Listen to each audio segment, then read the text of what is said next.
ഞാൻ എന്ത് വന്നാലും ഇങ്ങനെയുള്ള ഒരാളിനെ പ്രൊമോട്ട് ചെയ്യില്ല, ഇങ്ങനെ കാശ് കൊടുക്കാൻ ഞാൻ തയ്യാറാവില്ല. അത് എൻ്റെ കൂടെ ഉണ്ടായിരുന്ന ക്രൂവിന് പോലും അറിയാം. ഞാൻ അങ്ങനെയുള്ള കാര്യങ്ങൾക്ക് പ്രൊമോട്ട് ചെയ്യാറുമില്ല, കാശ് ചിലവാക്കാറുമില്ല. അപ്പോൾ അതും ഇതുപോലെ തന്നെയായിരുന്നു. 25 ലക്ഷം വേണം, 50 ലക്ഷം വേണം എന്നൊക്കെ പറഞ്ഞു. അതൊന്നും കൊടുത്തിട്ട് ഈ സിനിമ ഇറക്കേണ്ട കാര്യമില്ല. പക്ഷെ ഒരുപാട് പ്രതിസന്ധികളും വിഷമവും ഒക്കെ ഉണ്ടായി. ചില സമയത്തൊക്കെ സങ്കടവും വന്നിരുന്നു ആ സമയത്ത്.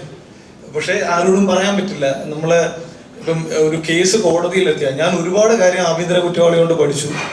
ഏതൊക്കെ കോർട്ടുണ്ടെന്ന് പഠിച്ചു. അതായത് ഡിസ്ട്രിക്ട് കോർട്ട്, ലോവർ കോർട്ട് മുതൽ ഹൈക്കോടതി വരെ എങ്ങനെയാണ്, കേസ് എന്താണ്, IP എന്താണ്, ഇതെല്ലാം ഞാൻ പഠിച്ചു. അത് ഈ ആഭ്യന്തര കുറ്റവാളിയാണ്. അതിനു മുമ്പ് ഒരു പോലീസ് സ്റ്റേഷനോ കോടതിയോ ഇതൊന്നും എനിക്കറിയില്ല. പക്ഷെ അതൊരു വലിയ എക്സ്പീരിയൻസ് ആയിരുന്നു.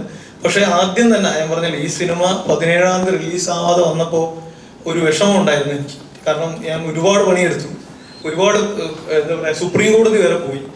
പക്ഷെ എന്തോ നല്ലൊരു സാഹചര്യത്തിന് എനിക്ക് ദൈവം പടച്ചോൻ ഇതാണ് വിധിച്ചിരുന്നത്. നല്ലൊരു ഡേറ്റ്, നല്ലൊരു ടൈം, എനിക്ക് ഒരുപാട് കൺട്രികളിൽ പടം റിലീസ് ചെയ്യാൻ പറ്റി.